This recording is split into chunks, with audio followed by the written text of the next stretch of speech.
कक्षा 8वीं की स्टूडेंट फाइनली आपका यहाँ विषय समाज विज्ञान का वार्षिक परीक्षा 7/2/24/25 पे लिख के आ चुके हैं। आप लोग बहुत सारे यहाँ पर कमेंट रहे थे कि समाज विज्ञान पे लाओ, तो फाइनली आपके पे आ चुका हो। साथ ही इस वीडियो में आपका संपूर्ण उत्तर सहित हम पेपर कराने वाले हैं, तो आप वीडियो को यहाँ पर लाइक कर लीजिएगा, चैनल को सब्सक्राइब आपको कर लेना है, ठीक है। और साथ ही इस वीडियो को अपने दोस्तों तक भी शेयर कर दीजिएगा।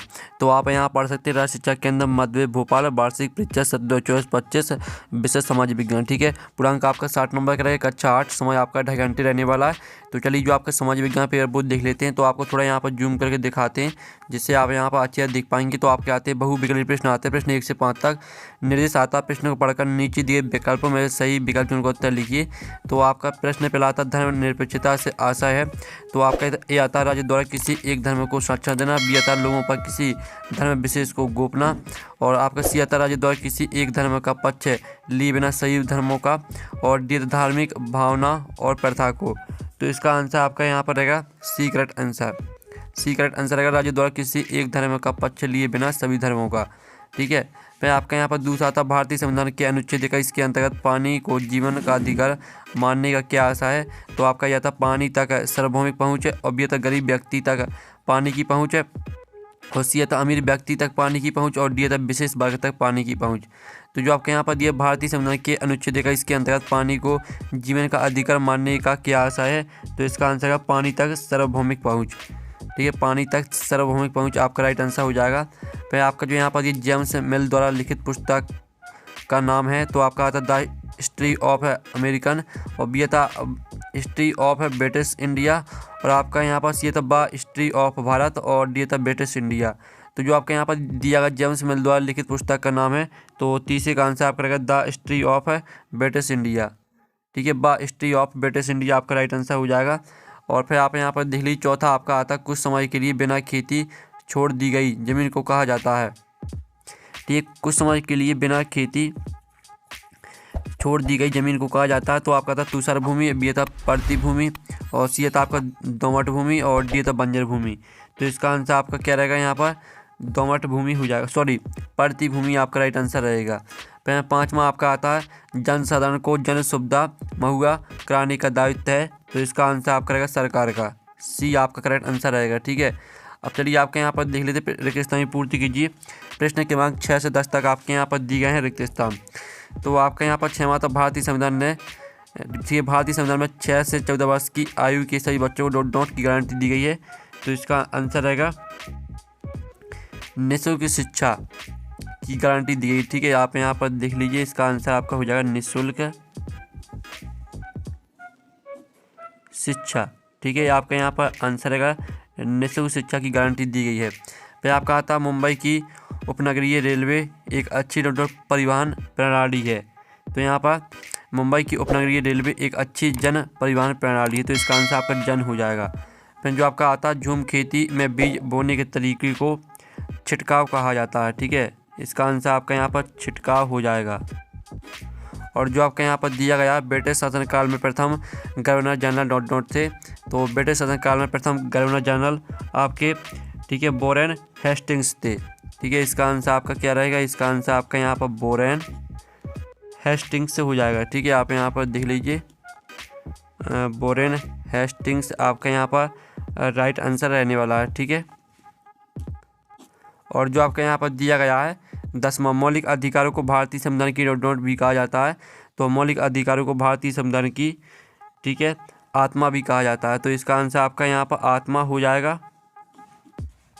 और साथ ही इस तरह से जो आपके यहाँ पर रिक्त स्थान वो कंप्लीट हो जाते हैं, ठीक है। 6वें का आंसर है निःशुल्क शिक्षा, 7वें का आंसर आपका जन, 8वें का आंसर आपका छिटकाव, 9वें का आंसर आपका यहाँ पर वॉरेन हेस्टिंग्स और 10वें का आंसर आपका आत्मा।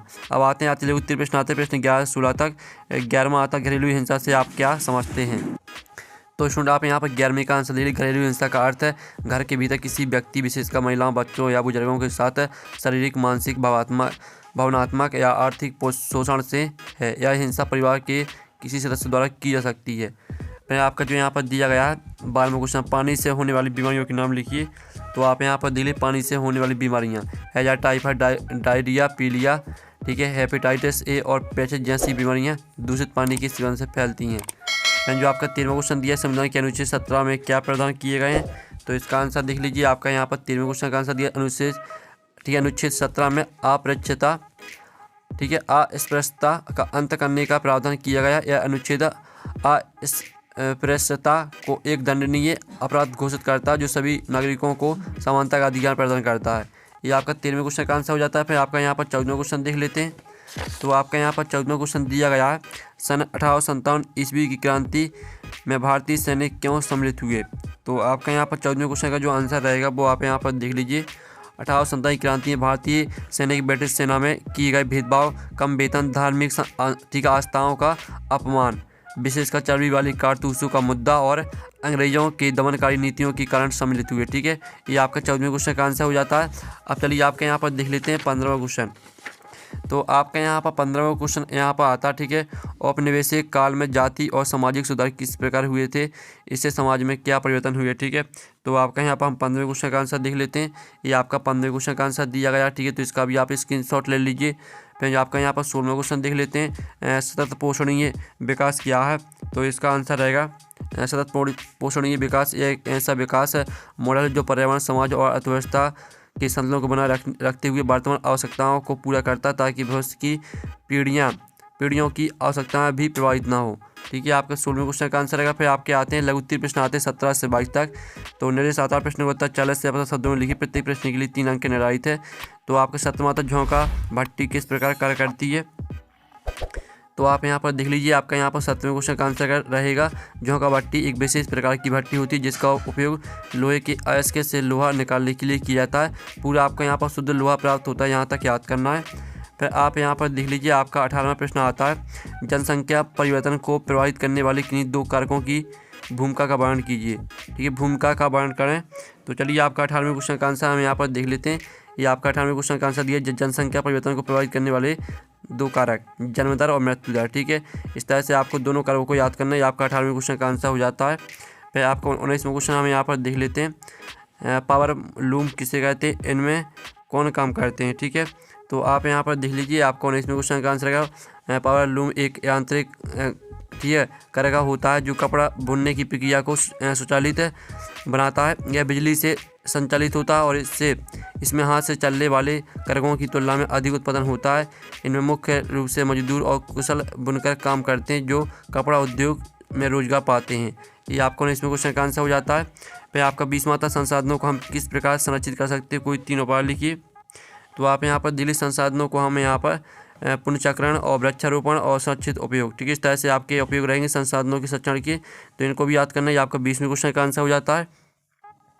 फिर आपके 21वां क्वेश्चन यहाँ पर दिया, पारितंत्र के संतुलन को बनाए रखने में जीव जंतु किस प्रकार उपयोगी हैं। ठीक है, तो आपके 21वें क्वेश्चन का आंसर देख सकते हैं। ठीक है, आपको यहाँ परागण, अपघटन और खास श्रृंखला, इस तरह से आपको तीनों हेडिंग को याद करना है। ठीक है, आपके पारितंत्र के संतुलन को बनाए रखने के लिए आवश्यक है। ये आपके 21वें क्वेश्चन का आंसर हो जाता है। फिर जो आपका 22वां आता है, महिला शिक्षा को बढ़ावा देने में किन महिलाओं को महत्वपूर्ण योगदान रहा है। तो आप यहाँ पर देख लीजिए। जो आपकी महिलाएं हैं वो हैं आपकी सावित्रीबाई फुले और फातिमा शेख और एनी बेसेंट। ठीक है, आपकी यहाँ महिलाएं हो जाती हैं जिन्होंने यहाँ पर शिक्षा को बढ़ावा दिया है। ठीक है, आपका 22वें क्वेश्चन का आंसर रहेगा। फिर आपके आते हैं द्वितीय प्रश्न आते हैं 23 से 26 तक, जो कि आपके 5 नंबर के रहने वाले। तो 23वां आता है, अलोकप्रिय और विवादास्पद कानून का जनता किस प्रकार से विरोध कर सकती है, बताइए। तो आपका यहाँ पर 23वें क्वेश्चन का आंसर देख लेते हैं। ये आपका 23वें क्वेश्चन का आंसर दिया गया है, तो इसका भी आप यहाँ पर स्क्रीनशॉट ले लीजिए। फिर जो आपका यहाँ पर दिया गया है 24वां क्वेश्चन, मृदा संरक्षण की विधियों का वर्णन कीजिए। तो आप यहाँ पर देख लीजिए। आपकी मृदा संरक्षण की यहाँ पर विधियाँ दी गई हैं। मृदा संरक्षण का उद्देश्य मिट्टी के कटाव और उर्वरता की हानि को रोकना है। इसके कुछ प्रमुख उपाय निम्नलिखित है, वृक्षारोपण और ठीक है सीढ़ीदार खेती, कृषि फल चक्र और कंदूर खेती, कार्बनिक खाद का उपयोग। ठीक है, आपका 24वें क्वेश्चन का आंसर हो जाता है। फिर जो आपका 25वां क्वेश्चन दिया, निर्वाह कृषि कितने तरीकों से की जाती है, किन्हीं 2 तरीकों का वर्णन कीजिए। तो आप यहाँ पर देख लीजिए कि आपकी यहाँ पर निर्वाह कृषि, ठीक है, स्थानांतरित कृषि और आदिकालीन कृषि, इस तरह से आपका 25वें क्वेश्चन का आंसर रहेगा। फिर जो आपका 26वां क्वेश्चन दिया, भारत छोड़ो आंदोलन की प्रमुख घटनाओं का उल्लेख करते हुए बताइए कि इसका ब्रिटिश सत्ता पर क्या प्रभाव पड़ा। तो आप यहाँ पर देख लीजिए। ये आपका 26वें क्वेश्चन का आंसर, तो इसका भी आप यहाँ पर स्क्रीनशॉट ले लीजिए। साथ ही नीचे और भी आपका आंसर दिया गया है। ठीक है, तो इस तरह से आपका 26वें क्वेश्चन का जो आंसर है वो कंप्लीट हो जाता है। और साथ ही आप यहाँ पर पेपर का PDF डाउनलोड करना चाहते हैं तो लिंक वीडियो के डिस्क्रिप्शन में मिल जाएगी, तो आप वहाँ से पेपर का PDF डाउनलोड कर सकते हैं। तो हम नेक्स्ट वीडियो में मिलते हैं। Thanks for watching.